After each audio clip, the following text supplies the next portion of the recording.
يلا بينا مع بعض نعمله بانيه بشكل جديد وطعم جديد وحاجة ما حصلتش تحفة. نسمع الرسول ونقول اللهم صل وسلم وبارك على سيدنا رسول الله، ونقوله بسم الله الرحمن الرحيم. هجيب كرنبيتة حلوة كده وابدأ اقطعها وانضفها حلو من العروق اللي فيها واغسلها كويس جدا. تمام. احط فيها مية كده واغسلها واصفي المية اللي مش نظيفة اللي فيها واحطها بقى حلة على النار يكون فيها مية مغلية. ابدأ بقى ان انا انزل الكرنبيت ده فيها. تمام.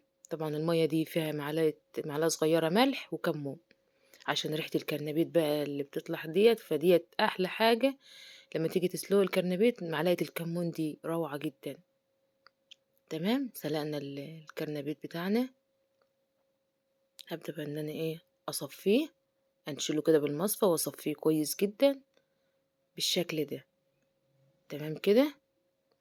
بالهراسة بقى كده وهرسها قطع صغيرة، يعني ما اعملهاش ناعمة بالشكل ده. وان كنت وصلت لحد هنا يا ريت تشجعيني وتديني لايك يا قلب اختك. هرسناها كده على جنب واجيب بولة واحط فيها 3 بيضات، رشة فلفل وفلفل مقطع واي نوع عندك، يعني فلفل اصفر احمر اخضر اي نوع عندك. ولو التلاتة مع بعض يمشي يبقى كويس جدا، يبقى فيه الوان كده مع بعض. ومعلقة صغيرة ملح ورشة كمون ورشة كزبرة. تمام.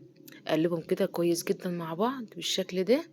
اجيب بقى بصلاية مفرومة ناعم وبقدونس وكزبرة وشبت مفرومين ناعم و3 فصوص توم مفرومين كمان. تمام. اقلب بقى كل الخليط ده مع بعضه بالشكل ده. قلبته كده. تمام كده. احط معلقة صغيرة بيكنج بودر وكوبايتين دقيق وتلات معالق كبار نشا. تمام كده. احط عليهم كمان كوباية ونص مية واقلب بقى الكلام ده كله مع بعضه بالشكل ده. وان كنت وصلت لحد هنا يا ريت بقى تصلي على الرسول كده في الكومنتات يا قلب اختي. قلبتهم كده. ابدا بقى ان انا اجيب الكرنبيت اللي انا هرسته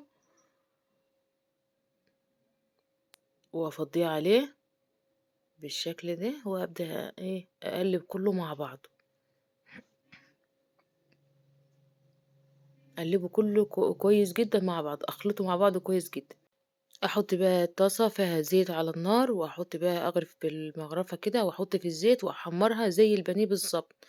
لما تتحمر من ناحيه احطها على الناحيه التانية احمرها من الناحيه التانية كويس جدا. تمام. وبقت بالشكل النهائي شكله روعه بالطريقه دي. احلى طريقه ممكن تاكليها لعمل بانيه بطعم الكرنبيت روعه جدا وتحفه جدا. احلى بقى من الفراخ البانيه واللحمه البانيه روعه.